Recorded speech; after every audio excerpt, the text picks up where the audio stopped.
Welcome back to the Shiur. For those that were away over Yom Tov and those that were away for longer than that, everybody's welcome back. And those that are new are also welcome.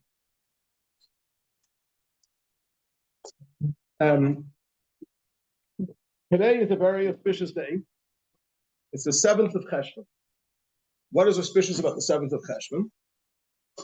In Eretz Yisrael, they start saying Talu Matar last night and today. So in the Shmoneh Esrei, in Baruch Aleinu, we have the version that we use in the summer and the version that we use in the winter. So we say a whole summer, we say the same bracha of Lecha Adama, ask Hashem to give blessing upon the earth. And in the winter, we say the same Talu Matar Livracha of Lecha Adama, give dew and rain for blessing upon the earth. When do we switch over from the same bracha to the same Talu Matar? On this, there's a difference between Eretz Yisrael and Chutz La'aretz. In Eretz Yisrael, in the Holy Land, the Mishnah in Tanya brings two opinions. One opinion is that that on the third day of Cheshvan, we start to pray for rain, which was 4 days ago. And the second opinion is the Shiva boy, and we wait until the 7th of Cheshvan. The reason that we wait until the 7th of Cheshvan is because during the time of the temple, there were three pilgrimages, three festival pilgrimages, one being for Sukkot, right? Pesach, Shavuos, and Sukkot are the 3 foot festivals. So all the men would come to the Beis Hamikdash for Yom Tov. And then they had to make their way back home. And the people that lived furthest from the Beis Hamikdash by the Euphrates River would take them a maximum of 15 days to get back home.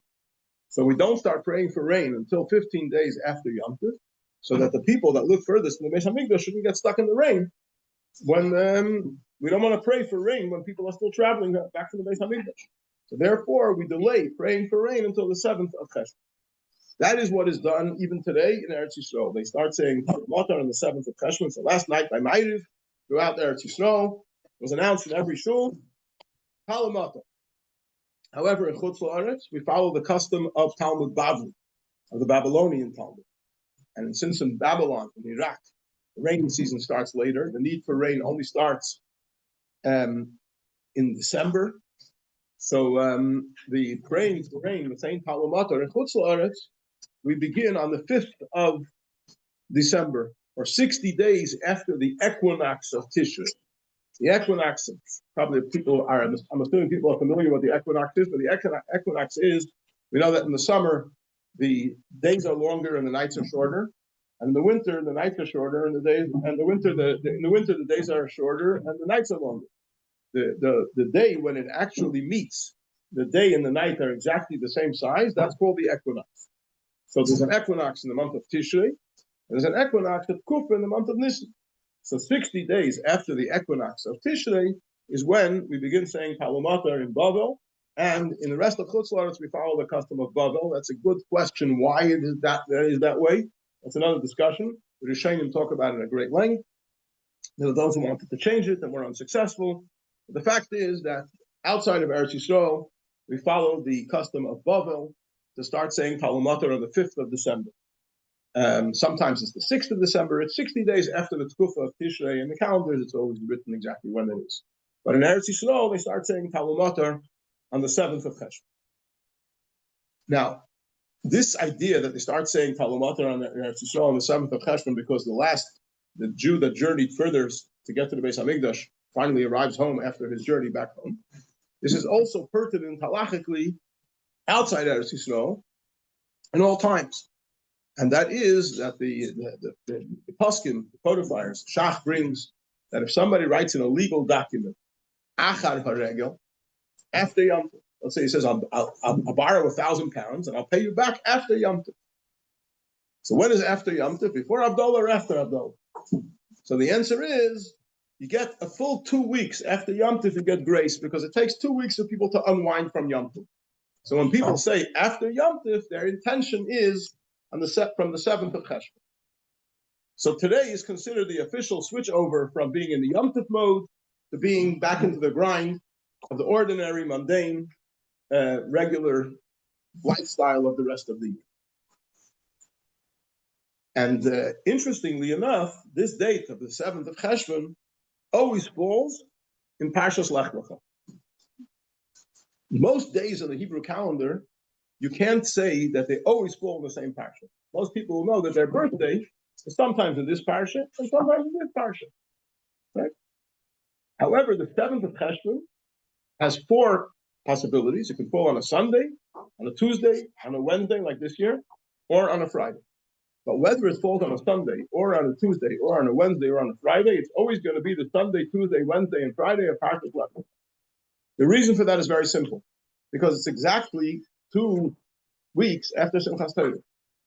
And Simchas Torah is either a Sunday, a Tuesday, a Wednesday, or a Friday, preceding Shabbos Bereishis. Right? Shabbos Bereishis is always a Shabbos after Simchas Torah.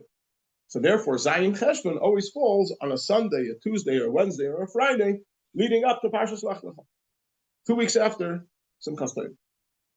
Now, we know that the reading of the Torah of that week is not just on Shabbos, we're going to read it in Shul. It's not just that we study it every day on Sunday till Sheni, and on Monday till Shlishi, and on Tuesday till Levi, and etc., etc.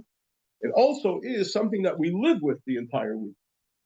The entire week is Parshas Lech Lecha. We live with the spirit of Lech Lecha. The entire week of Parshas Vayera, we live with the spirit of Vayera.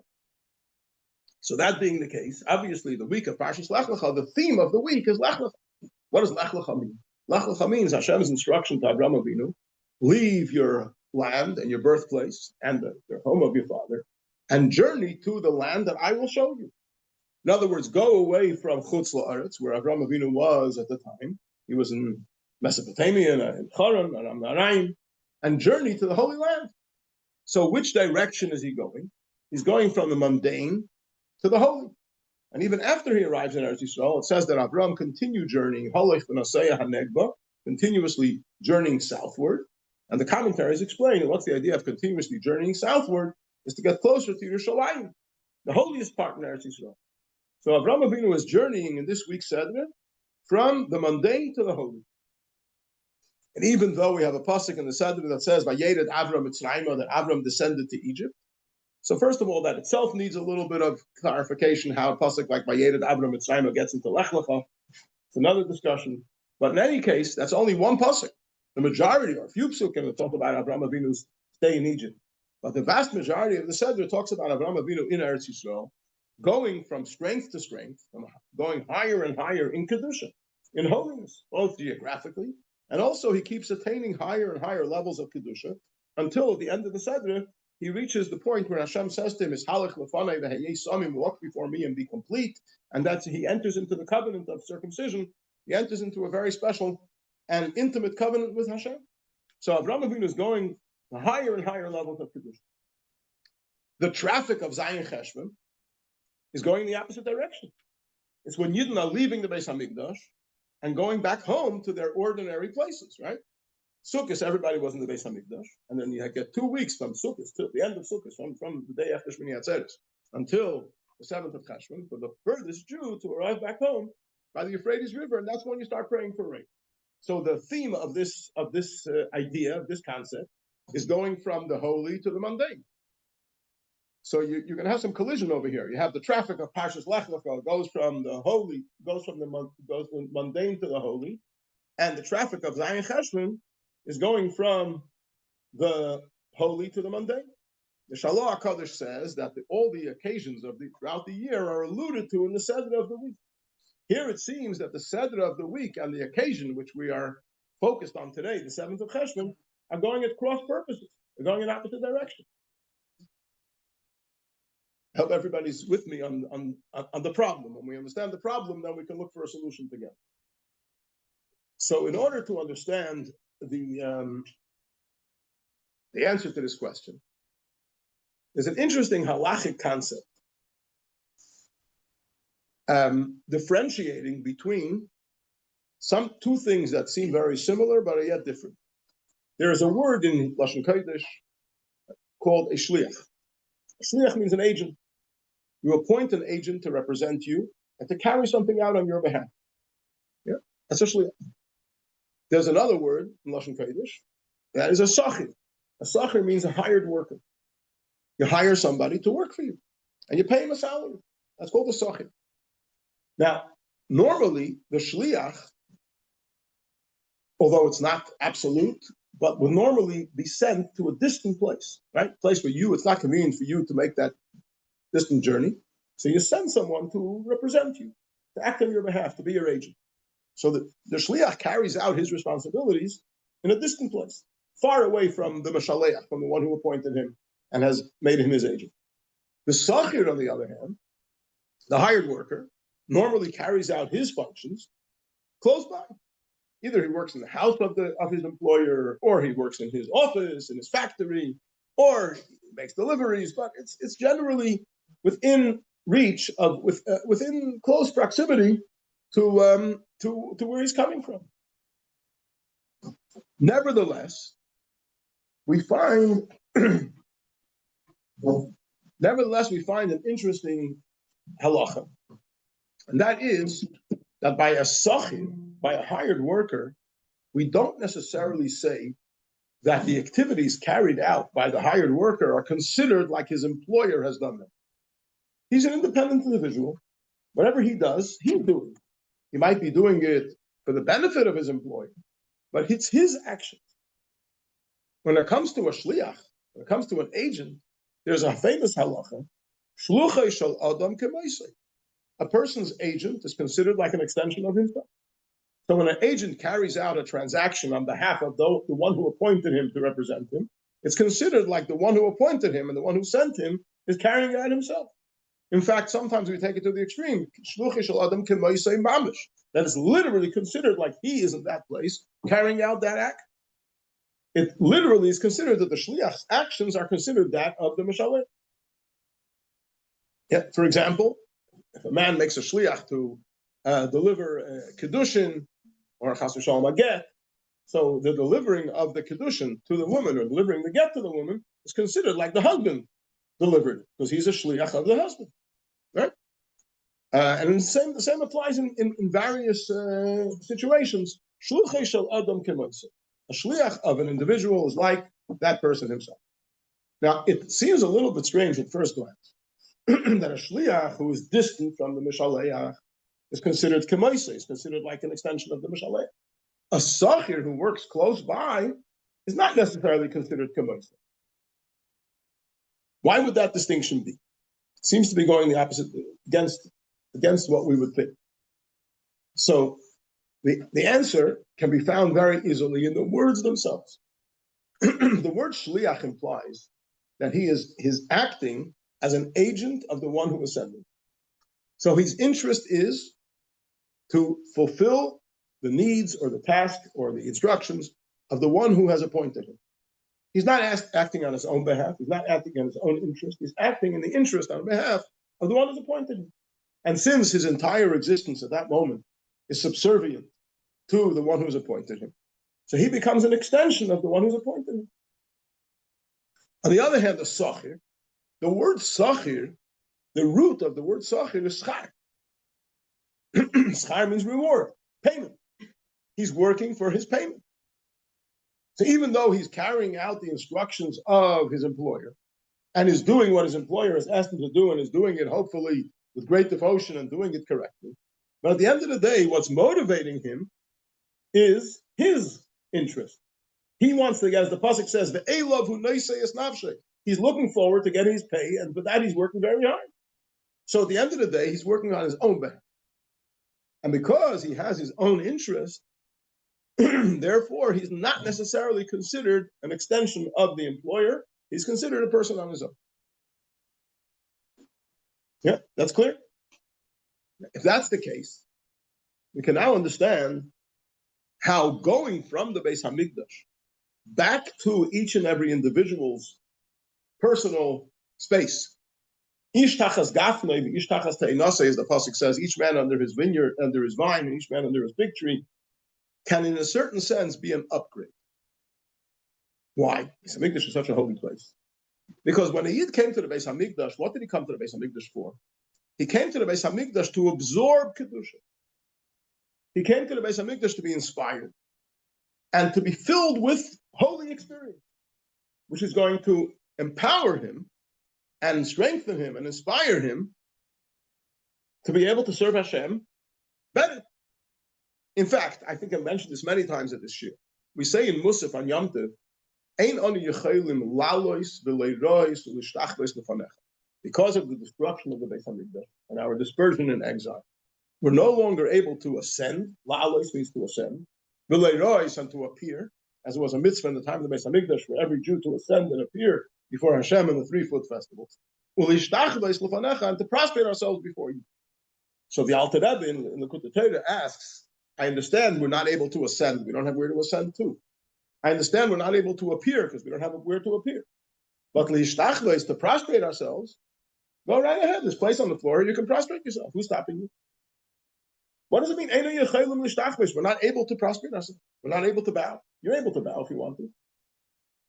So the answer, he says, is when a Jew came to the Beis Hamikdash, he didn't say ready, steady, go, and he prostrated himself. When a Jew came to the Beis Hamikdash, he was so overwhelmed by the holiness that he sensed in the Beis Hamikdash that he spontaneously prostrated himself. He was so overwhelmed by the kedusha, by the holiness, by the presence of the Shekhinah that he felt that it brought him such a sense of loss of his own identity, subservience to the Almighty, that he spontaneously prostrated himself. We don't have that experience today in the time of Gauls. So that's what we say in Musaf, we're not able to ascend to the Beis Hamikdash and to appear in the Beis Hamikdash, and therefore we're not able to prostrate ourselves in the way that we were able to in the time of the Beis Hamikdash. So coming to the Beis Hamikdash was filling yourself up with godliness, with inspiration, with holiness. You were absorbing so much. You became enriched through the experience of being Yom Tov in the Beis Hamikdash. Then you leave the Beis Hamikdash. Yom Tov is over, and you leave the Beis Hamikdash. Why do you leave the Beis Hamikdash? Why can't you just stay in the Beis Hamikdash? It's so beautiful. It's so wonderful. So inspiring. It's so uplifting. Why don't we just stay there? The answer is that we have to ask ourselves another question. Why did God create this world? Jumping to a very, very big question, right? But there's a famous Medrash Tanchum in Parshas that makes it sound very simple and says, Nis'ava HaKadosh Baruch Hu liyes loy dira b'tachtoivim. The Almighty desired to have a dwelling place in the lowest realm. What's the meaning of the lowest realm? What's higher, what's lower? So at first glance, you would say that which is closer to the Almighty is higher. That which is further from the Almighty is low, right? But the problem is the Almighty is everywhere. And since he's everywhere, there's no such thing as higher or lower. So what does higher or lower mean? The answer is higher is where the Almighty is more revealed, his presence is more manifest, more revealed. And lower is where his presence is more concealed. And that's the whole idea of the chain of worlds that we always talk about. Kabbalah and Chassidus, Atzilus, Bri, Yetzirah, Asiyah. The higher worlds are higher in the sense that its godliness is more revealed in the higher worlds. And as you go down the chain of worlds, there's more concealment. And each level is greater concealment. And then when you get to the lowest realm, which is this physical world, it's a world of absolute concealment. You don't see godliness at all. Right? I see a table. I don't see the godly energy that's vivifying the table. I see the table. I walk in the street. I see a tree. I don't see godliness. I see a tree.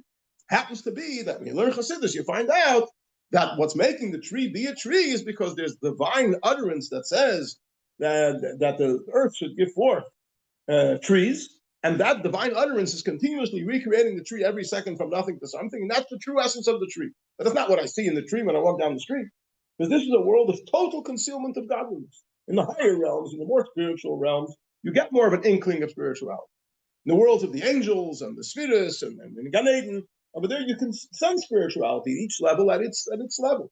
But in this world, this is the lowest world. This is the world, this concealment after concealment, to the point where you have a world where godliness is totally concealed. And what did the Almighty want? He wanted that in this lowest realm, man, by using Torah and mitzvahs, should be able to transform this world into a dwelling place for God. Make God's presence comfortable in this world. And we go about that by leading our physical lives in accordance with Torah and mitzvah. So since the intention for which we were created is to make the lowest realm a dwelling place for Hashem, within this physical world itself, can you say that the Beis Hamikdash is the lowest realm? Beis Hamikdash is a very holy place. It's a place where godliness is sensed and felt. You walk into the Beis Hamikdash, you're inspired to spontaneously prostrate yourself, we said before. That can't be called the lowest realm. So where's the lowest realm? The lowest realm is when you go to the ordinary, mundane places of the world that are outside of the Beis Hamikdash. So a Jew, after Yom Tov, has to leave the Beis Hamikdash and go to his private farm or field or house or business or factory, whatever it is, and make that lowest realm into a dwelling place for Hashem. That's the mission for which we came to this world. So it follows that during Yom Tov, when we're in the Beis Hamikdash, we're absorbing, we're taking in. What's in it for me on a spiritual level, obviously. And then when we leave the Beis Hamikdash and we go home, we're getting to work on fulfilling God's mission of making the ordinary, mundane world a dwelling place for Hashem. We're taking all the spirituality that we imbibed during our visit to the Beis Hamikdash and bringing it to the lowest realm, to the ordinary, mundane world, and making the ordinary, mundane world holy by living there in accordance with the inspiration that we got when we were in the Beis Hamikdash. Yes? In the Beis Hamikdash, when we pick up the holiness, is it from Atzilus or from Bria or from Yitzira? Okay, so we have a very technical question over here. When they were in the Beis Hamikdash and they picked up the holiness, were they getting it from Atzilus, from Bria, from Yitzira, or from Asiyah?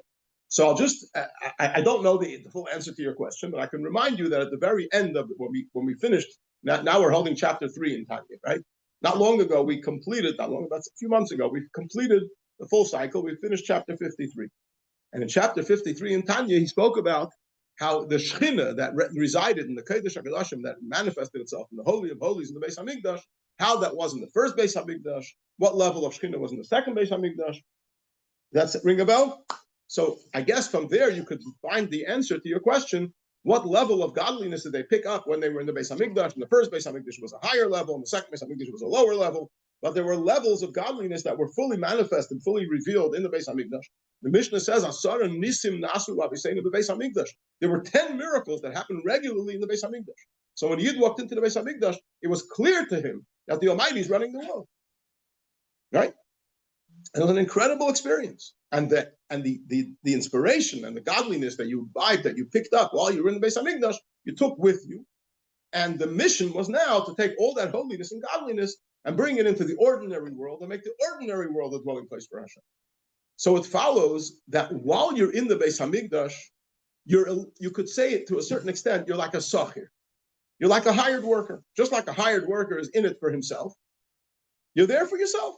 You're there spiritually, of course. You're not talking about, you're not there to make money. You're not there to get luxuries. You're not there to get a good holiday. You're there to imbibe and to absorb godliness. But it's about me imbibing and me absorbing godliness. So there's a certain sense of what's in it for me.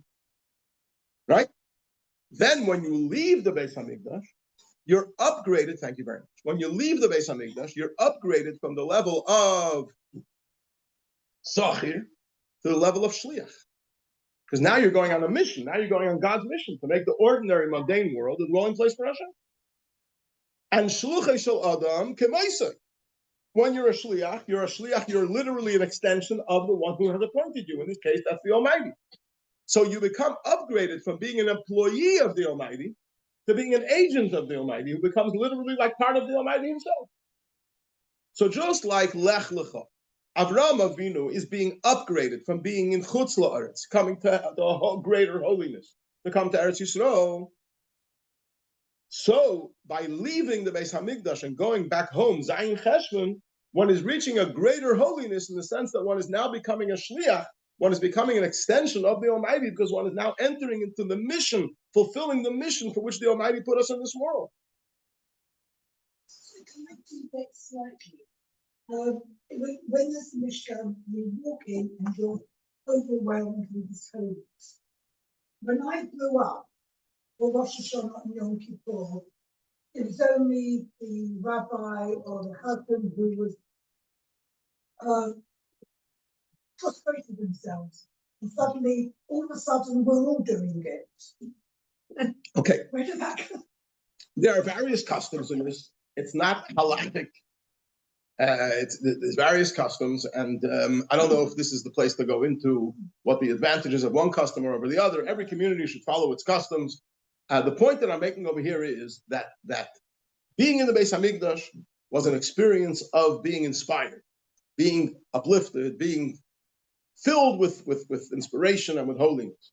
Going away from the Beis Hamikdash was taking that inspiration, taking that holiness, and putting it into action, putting it into use. And I'll take that a step further. For all of us, we're coming from the month of the Yom Tovim, Rosh Hashanah, Yom Kippur, Sukkot, Simchas Torah, right? What is the month of the Yom Tovim all about? It's like someone attending a fair where everything is being sold at rock bottom price. Different stands, different stalls at the fair are selling different commodities at very attractive prices. So you come to the stall called Rosh Hashanah. At the stall called Rosh Hashanah, they're selling Yiras Shamayim, the fear reverence of the Almighty, Kabbalas El Malchus Shamayim, acceptance of the yoke of heaven, at rock bottom price. So you have your big Safta Simcha bag and you grab as much as you can and you stick it in. You want to take this as incredible. Look at what they're offering here. Yeah. Then you come to the stall called Yom Kippur. Yom Kippur is chuvas for sale, and they're selling it at rock bottom price. So you take as much as you can and you stick it into your Safta Simcha bag. Yeah. Then you come to the next stall. It's Sukkot. Zman Simchaseinu, season of our rejoicing. Simcha Shal Mitzvah, rejoicing in mitzvahs. So this is incredible. This is an opportunity now to grab as much as Simcha Shal Mitzvah as you can, and you fill up your bag with it. And then you come to the next stall. It's Simchas Torah, the joy of Torah. And again, you fill up as much as you can. And then you take that heavy Safta Simcha bag and you take it home. And when you get home, you have to unpack it and put each thing on the appropriate shelf. So when you need it, you know where it is. So Yom Tov, we were absorbing. We were taking it in. We were taking in Rosh Hashanah. We were taking in Yiras Hashem, Kabbalah Se'om Malchus Shamayim. Yom Kippur, we were taking in Shuvah. Sukkot, we were taking in Simcha Shal Mitzvah. Simchas Torah, we were taking in Simchas HaTorah.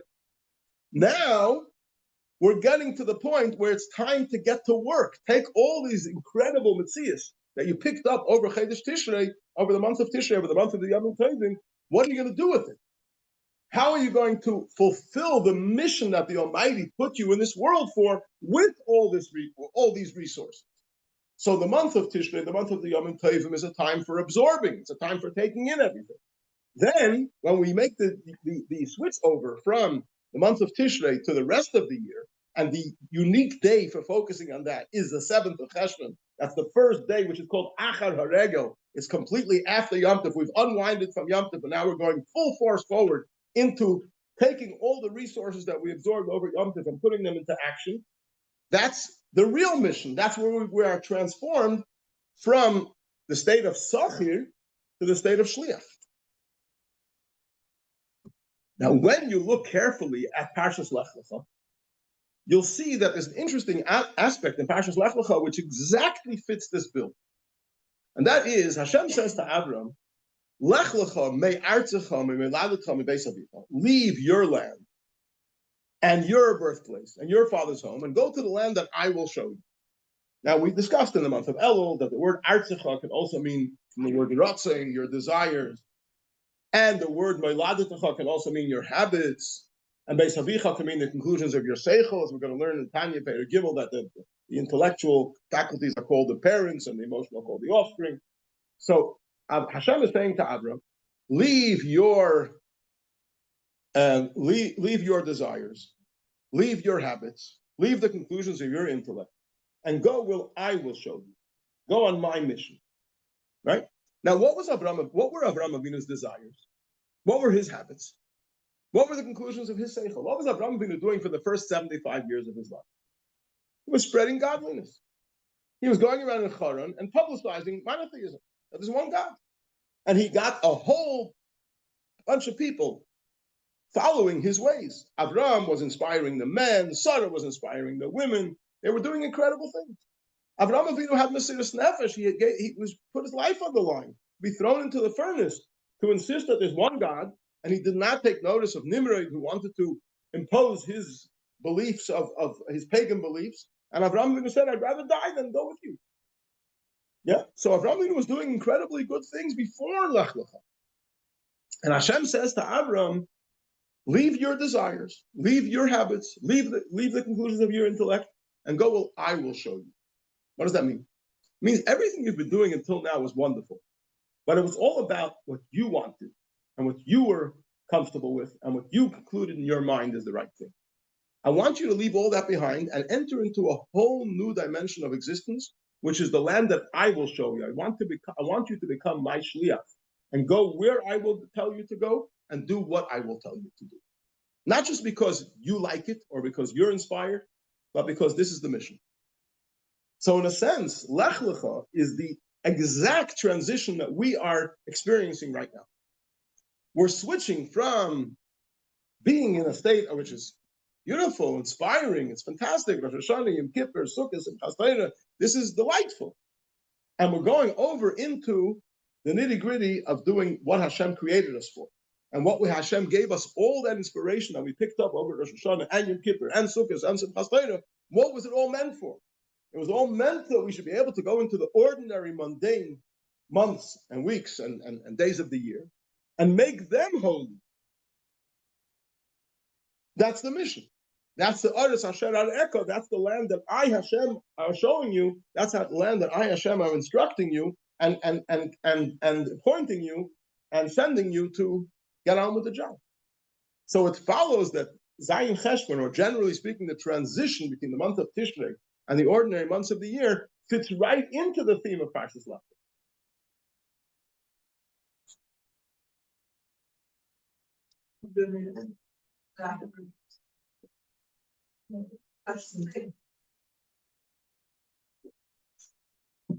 That's why there's an opportunity to mend it and to keep on going.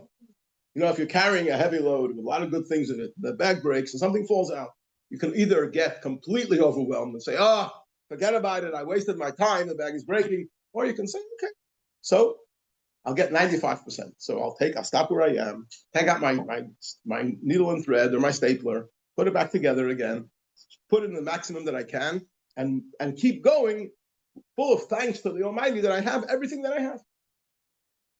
And I'm going to see how I can best put it to use.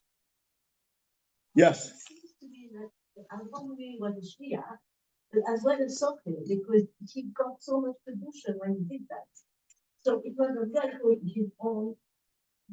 Okay, so the question was, it seems that Avraham Avinu was both a shliach and a sacher because he was doing what Hashem told him to do, but he's also getting a lot of kedusha by doing it. That's the question. First of all, I think that we're also in that case, in that situation. Everything that we're doing, we're actually getting more than we're giving.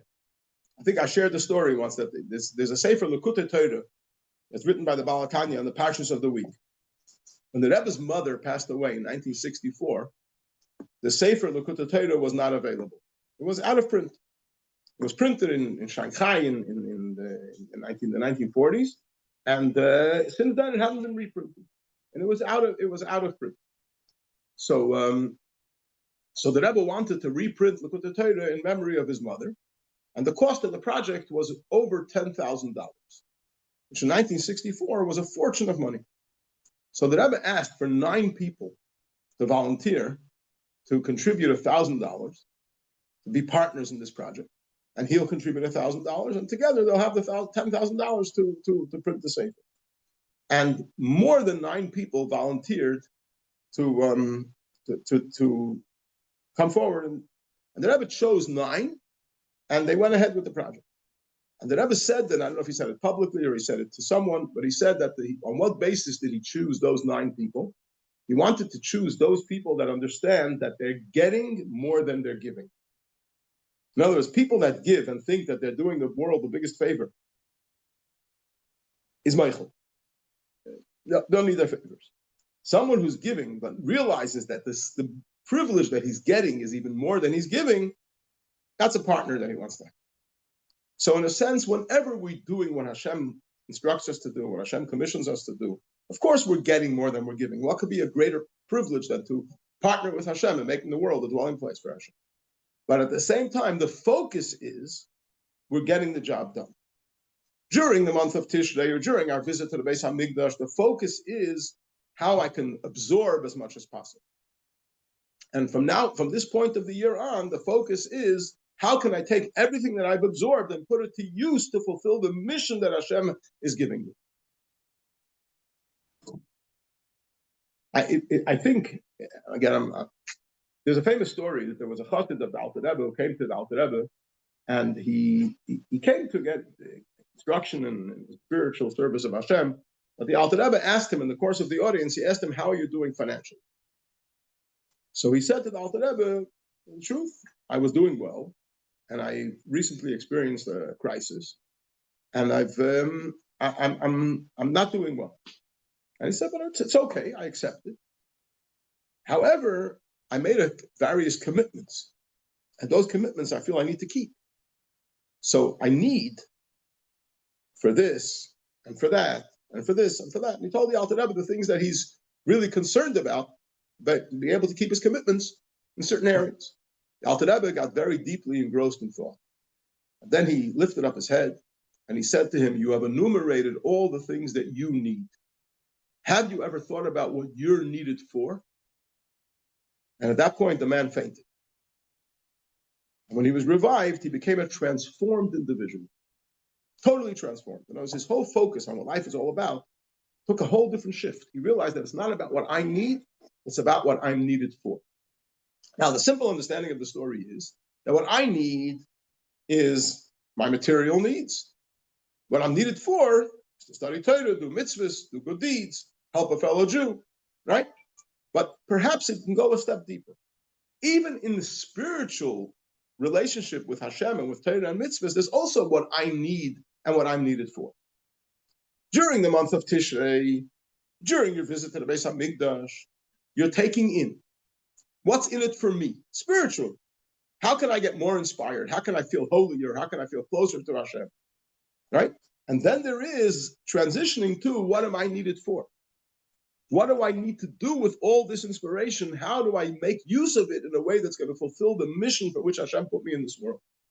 Just to feel holy, I didn't need to come down into this physical world. He could have stayed in Gan Eden. In Gan Eden, I'm sure all the neshamas feel very holy and very inspired. The reason why Hashem sent me down to this world is because there's a job to be done in this world. There's a task to be fulfilled. And when I get focused on fulfilling the task, taking all that I've absorbed and putting it to use on fulfilling the task, that's transitioning from a sachir to a shliach. And then that's when I become really connected with Hashem. Because shluchei shel adam k'moisei mamash. A shliach is literally one with the one who has appointed him and the one who's commissioned him to do the shlichus. Hope that's clear. So instead of walking away from Yom Tov saying, now we're back to the grind and back to the old stuff, and it's right, should come away from Yom Tov feeling, wow, what a privilege it is to take all that we picked up over Yom Tov and which remind and put it into action to really fulfill the mission for which our neshamas came down to this world. And with this, we really have the greatest and closest connection to the Almighty. And it reminds me of a story. I might have shared it before. But we know that during the month of Tishrei, the Rebbe always worked very hard, but during the month of Tishrei, it was a lot of exertion, especially Sukkot and Chas. I mean, if you go through the Rebbe's schedule over Simchas Torah, what he did in public Simchas Torah, what he did privately another issue, but what he did in public, it was just unbelievable how it was nonstop. The Habrengans and the Hakafis and the Rebbe put in Keiches, and it was up. And so the later years, during the month of Tishrei, there was a certain tension in the Rebbe's secretariat office. The secretaries felt a certain tension. They were worried about the Rebbe, especially after 1977 when the Rebbe had the heart attack on Shmini Atzeres. It was a certain tension. And then when Simchas Torah was over, Shabbos Bereishis was over, they breathed a certain sigh of relief. So my father-in-law, blessed memory Rebbe, Miyam Klein, one of the Rebbe's secretaries, and he had an opportunity to speak to the Rebbe Tzimchai Mushka shortly after Simchas Torah, shortly after Shabbos Bereishis, one year, to speak to her about something. And he said to her, just by the way, he said, Baruch Hashem says Adurch Tishrei. Thank God Tishrei is through. It's over.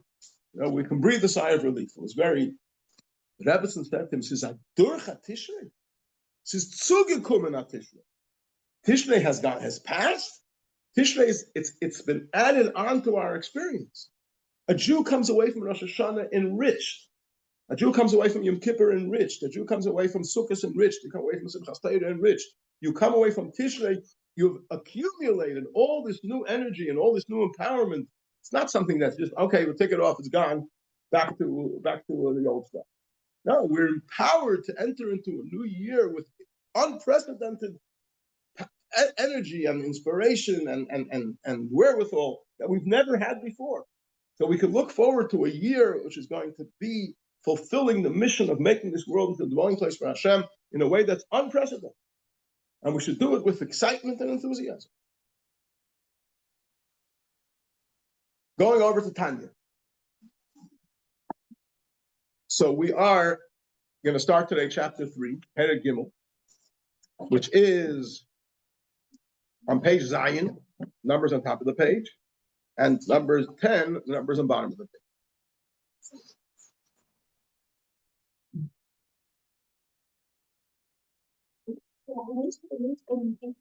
It's the number 10 on the numbers on the bottom of the page. In English, it's number 9.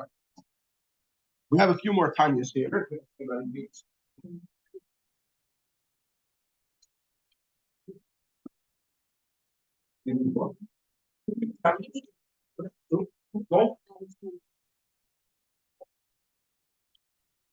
Anybody else need a Tanya?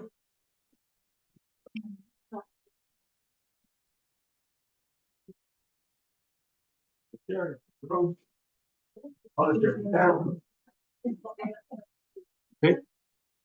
I'm not offering you one because I know you don't want. Good, it's fine. We have more.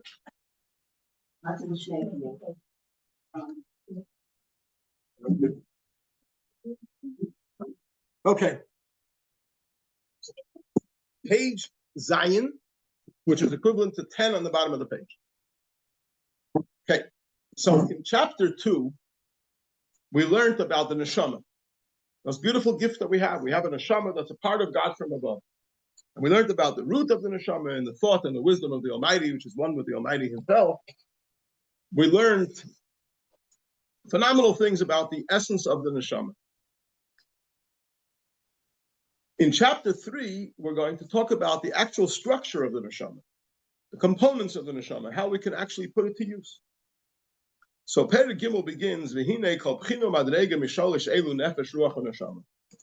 Each one of these 3 levels, nefesh, ruach, and neshama, we mentioned in chapter 2 that the neshama is composed of 3 parts. Nefesh, ruach, and neshama. So then we explained that basically nefesh is connecting with Hashem in practice, ruach is connecting with Hashem through our emotions, and neshama is connecting with Hashem through our intellect. But all 3 levels of nefesh, ruach, and neshama, klula me eser b'chinas, are composed of 10 components. Keneged eser sfiras al yenis, and this corresponds to the 10 supernal spheres. The Kabbalah speaks of godliness manifest through 10 various expressions. There's Chachma, Bina, Das, Chesed, Gvura, Tiferes, Netzach, Hod, Yesod, Malchus. Loosely translated, Chachma is wisdom, Bina is understanding, Das is knowledge, Chesed is kindness, Gvura is severity, Tiferes is beauty, Netzach is victory, Hod is splendor, Yesod is foundation, and Malchus is kingship. These are 10 divine manifestations, and the soul is created in the image of God. So therefore, the soul also has these 10 components corresponding to the divine manifestations. Because they come, the soul is extended from the divine.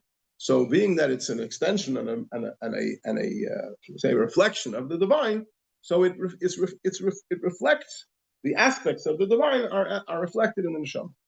And the which generally speaking, these 10 components are divided into 2 categories. The 2 categories are the 3 parents, literally mothers, and the 7 doubles. This is a borrowed term from the Sheva Kfulis, is a borrowed term from Sefer Yetzirah. Basically, what he's saying is there is the intellectual components and there's the emotional components. There's 3 intellectual components: Chachma, Bina, Das, wisdom, understanding, and knowledge. And there's 7 emotional components. And the 7 emotional components are referred to in Sefer Yetzirah as kfulos, as doubles. And there's various reasons why they're described as doubles. One of the reasons is because all the emotions have 2 sides to them. Like chesed is kindness, but the inner motivation of kindness is love. When you love someone, you act kindly to them. Gvura is severity, and the inner motivation of Gvura is yira, fear or awe. So when you're concerned, when you're in awe or afraid that giving too much might have a negative, might backfire, might negatively impact the recipient, so then you hold back. So yira is the essence of the innerness of gvura.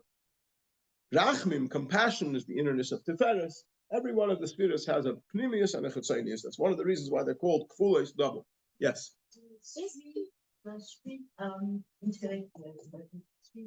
Three intellectual, chachma, bina, das, and 7 emotional. So it's not equal. No, it's not equal, but it doesn't have to be equal. There's 3 emotional are the parents, and the 3 intellectual are the parents, and the 7 emotional are the children. Most families don't have an equal amount of parents and children. So why are they called mothers? We'll explain in a minute. Okay? Can I just ask? Yes, please. The innermost aspect of chesed is Ahava. ahava, but is it like maybe insensitive? What about situations where you're acting chesed, but you don't necessarily love the person? So it's a dry form of chesed. Oh. It's lacking a life to it, right? Mm-hmm. So when you learn chapter 32 of Tanya, which talks about loving every Jew and explains that in a very deep way, in a way that permeates you, then when you give someone, you consider it a privilege to give them, rather than a chore and a duty, right? So it's a whole different way of giving. So every one of these levels has many components to it, and it's subdivided, and each one is kol of the others. But we're talking now in general. In general, the nefesh has 10 faculties. 3 are intellectual, 7 are emotional. Pirush, which means chachma, bina, v'das. The 3 parents are, the 3 intellectual faculties are chachma, wisdom. And we're going to explain them in greater detail as we go on. Bina, understanding, and das, knowledge. The shivas yemei habinyan, and the 7 emotional characteristics, 7 emotional faculties are known as the 7 days of construction, because Hashem created the world in 7 days, corresponding to the 7 midas.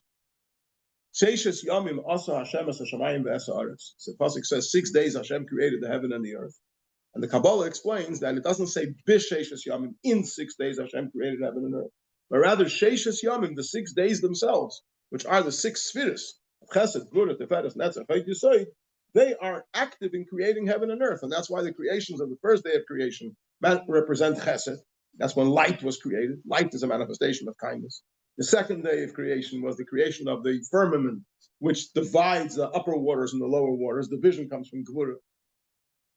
And if you look at all the days of creation, you'll see how each day of creation is in some way associated with one of the 6 midas, Sheishes Yamim, Asa Hashem, Asa Shamayim, Asa Aretz. So the 7 emotions are called the Shivas Yemei HaBinyan, the 7 days of construction. And they are the 6 days and Shabbos. So Shabbos is to do with Malchus, Shabbos, you see some of the other days. Chesed, Gvura, Tiferes, Chulu. They are Chesed, kindness, Gvura, severity, Tiferes, beauty, etc. So just like in the divine, you have these 10 components, the 10 spheres, Kach b'nefesh ha'adam, so also in the human condition, the human component of the human soul, you also have the 10 faculties of the soul divided into 2 general categories, and they are seichel midas, intellect and emotion. Now, I want to point out that when we learned the title page some time ago, we talked a lot about the Tanya is based on the pasuk Hikare ve'lecha hadavar ma'od beficha u'belvavcha la'asosei. This matter is very close to you, very accessible to you, in your mouth and in your heart to do. And we explained the 3 words, beficha u'belvavcha la'asosei. Your mouth is speech, your heart is thought, and la'asosei is action. So in all 3 areas of thought, speech, and deed, you're fully in control to do what you're meant to do what Hashem wants you to do, and not to do what Hashem doesn't want you to do. And that is what one of the very fundamental things the Alter Rebbe teaches in Tanya, that a human being is in control, and he should never convince himself that it's beyond his ability. Because I was so tempted, I couldn't control myself. There's no such thing. A person is in control. He can control his thoughts, he can control his speech, he can control his deed. It's accessible to you, it's within your reach. Hashem gives you the power to control your thoughts, your speech, and your deed. However, we pointed out when we learned the Sharba that the word bilvavcha in your heart doesn't only mean your thoughts, it also means your emotions. Your heart is the seat of your emotions. That means that it's also within your reach to emotionally become part of you, to get emotionally involved in your Yiddishkeit, which means to be excited about your Yiddishkeit, to be enthusiastic about a mitzvah, and to not just not do an Avera, but actually despise an Avera. Now, that doesn't sound so simple, because we can all control what we do, we can control what we say, we can control what we think, but can we really control our emotions? Can we really control what we love and what we don't love? Can we really control what we fear and what we don't fear? The famous question that Mezritcher Magid asked, that it says in the Pasuk, you should love the Almighty your God with all your heart and all your soul. So the Mezritcher Magid asks, what do you mean you should, I instruct you to love? You can't instruct to love. If you love, if you're in love, you're in love. If you're not in love, you're not in love. As you, using the example I've used this before, I'll use it again. Let's say we're having a room here with 20 people, and we say, what percentage of the people in this room love chocolate cake? So let's say, just for the argument's sake, let's say 80% love chocolate cake and 20% don't. Now, what happens if I say at the count of 3, everyone should start loving chocolate cake? It's a ridiculous statement, because those who love it, those who don't love it can't start loving it. Right? There's no button to press to start loving chocolate cake. Either you do love it or you don't love it. So how could the Torah say, on the count of 3, you shall love the Lord your God? If you love him, you love him. If you don't love him, you don't love him. Nothing you can do to start loving him. Now, this is a question that the Maggid of Mezritch asks. And he answers that the pasuk "V'ahavtas Hashem Elokecha" can only be properly understood if you go back a pasuk. The pasuk before it says Shema Yisrael Hashem Elokeinu Hashem Echad. Hear, O Israel, the Lord is God, the Lord is one. In other words, you should think and contemplate and understand that the Almighty is your strength. He is what you're all about. He created you. He creates you every minute from nothing to something. He's the one who gives you everything you have. He's the one who enables you to do all the things you do. It's all in his hands. He is everything. And Hashem Echad, Hashem is one and only. There's nothing else besides him. So when you understand that properly and you contemplate on that and you dwell on it and you absorb it, then you will come to love God. Because if you understand how great Hashem is and how much he is a part of your existence and how dependent you are on him and how you're nothing without him, then you will come to love him. So the intellect controls the emotion, inspires the emotion. And that is one of the fundamental principles of Chabad Chassidus. Chabad means Chachma Bina Das, wisdom, understanding, and knowledge, right? It's the understanding of the greatness of Hashem.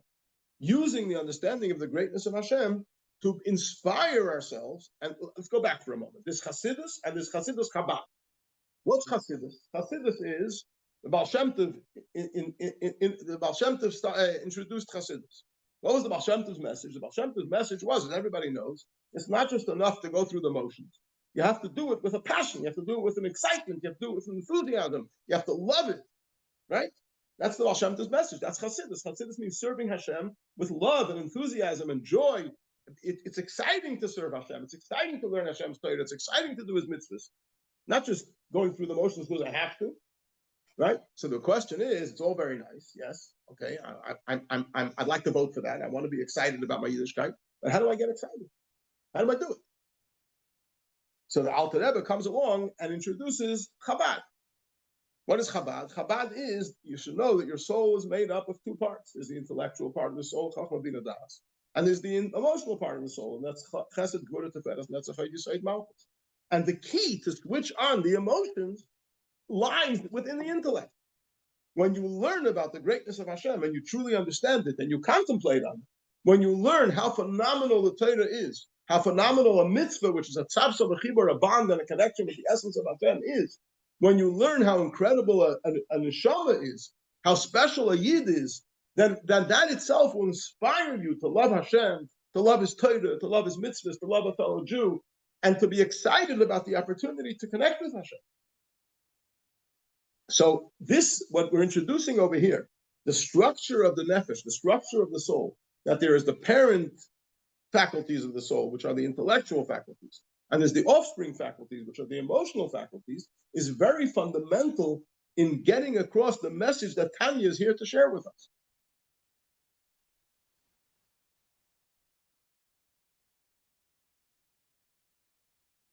So ha-seichel keilu chachma bina v'das. The seichel, the intellect, includes the three components of chachma, wisdom, bina, translating as understanding, and das, translating as knowledge. But later we will see in detail what each one actually means and how they follow from one another. V'hamidas, and the emotions that we're talking about over here, hein avas Hashem, are the love of Hashem, upachdei, and the fear of Hashem, or the reverence, v'yirasei, the awe, ulafare, and to beautify Him, do everything to make our relationship with Hashem special and beautiful. The Chabad, and the three levels of Chachma Bina Das, the three intellectual faculties of the soul, Nikru Imais, they're called the mothers. Umakar Lamidas, they're the source of the emotions. The Hamidas ain't called Chabad, because the emotions are the offspring of the intellectual faculties of wisdom, knowledge, and understanding. In other words, as we said before, how do you get yourself to love Hashem? How do you get yourself to fear Hashem? By understanding His greatness. How do you get yourself to fear or not fear something? By focusing on it. The Rambam says, there's a mitzvah in the Torah. When you go to war, you're not allowed to fear the enemy. Not allowed to fear. The question is, again, we're not in control of our emotions. Just like we said before about love, either you love or you don't love, right? If you love, you can't get yourself to stop loving, and if you don't love, you can't get yourself to start loving. So when it comes to fear, it's the same thing. Yeah, there was a famous comedian that said, "I'm not afraid of guns, I'm afraid of bullets." But afraid is afraid, yeah? So at the end of the day, if you fear, how do you stop yourself from fearing? So the Rambam says that the mitzvah is to control his thought process. Instead of thinking about what's going to happen if I, God forbid, perish in this battle, who's going to look after my wife, and who's going to look after my children, and what's going to be with this, and what's going to be with that. Banish those thoughts from your mind and think about the fact that Hashem is with you, and you're definitely going to be victorious. So if you don't allow pessimistic thoughts into your mind, and you fill your mind with optimistic thoughts and confident thoughts, that will banish the fear. So you're not asked, no one's asking you to directly attack the emotion, because you have no control over the emotion. All you're being asked to do is work on your thoughts, and your thoughts will have an impact on your emotion. And the same thing is true when it comes to love Hashem. Work on thinking the thoughts that lead you to love Hashem. Work on thinking the thoughts that lead you to love a fellow Jew. And that will help you achieve the right emotions. In other words, think before you act. Not just think before you act. Put a lot of effort into concentrating on positive thoughts that lead you and inspire you in the right direction. Because your thoughts have a tremendous impact on your emotions. CBT, isn't it? Yes. Modern day CBT. It's also, and they say that a lot of the internet said that CBT is based on this. Cognitive behavioral therapy.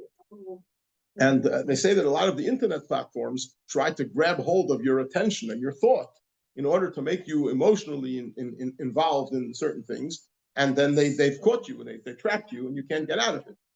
And it's all based on the fact that we are composed in such a way that our intellect and our thought has an impact on our emotions.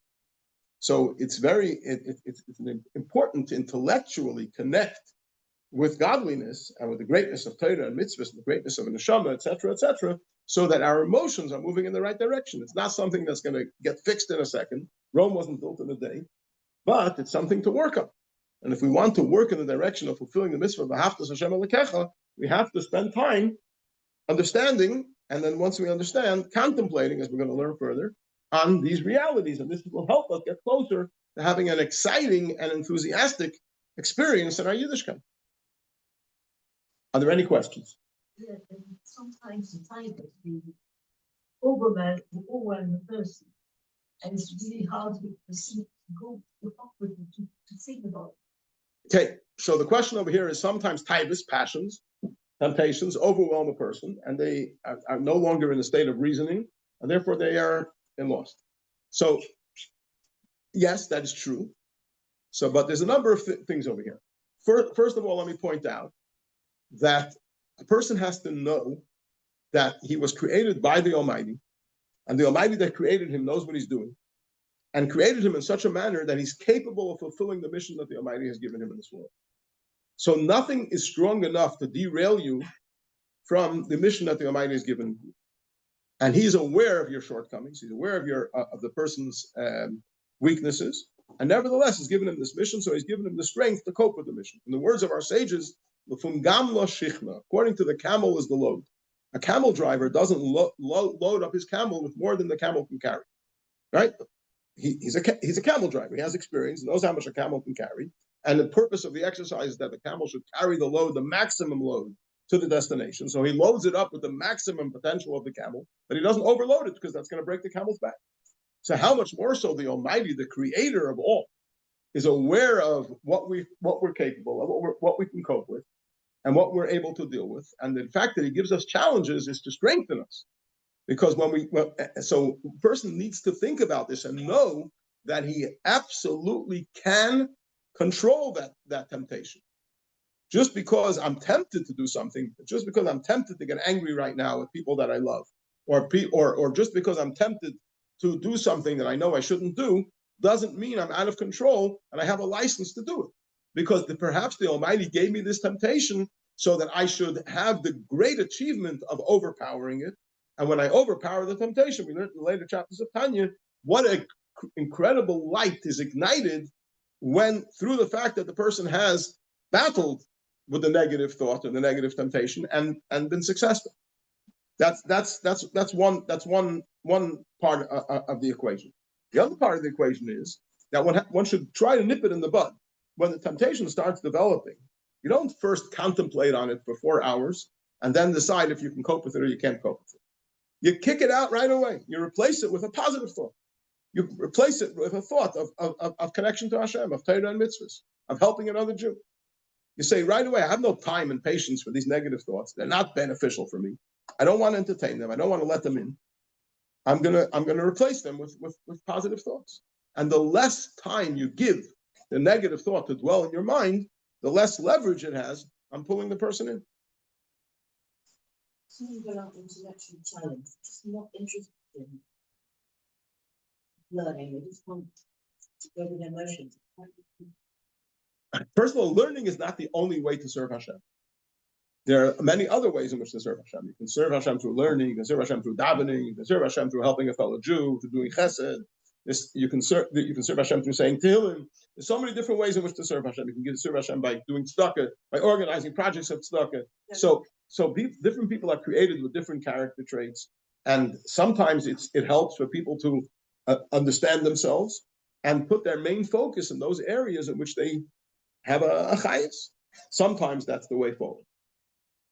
That would affect the emotion. It'll give it the emotions, the expression, that a healthy expression, so that they can flourish in the right direction. It's a good start. Okay, we're going to hold it over here, and there's Hashem to be continued. Thank you. You're very welcome.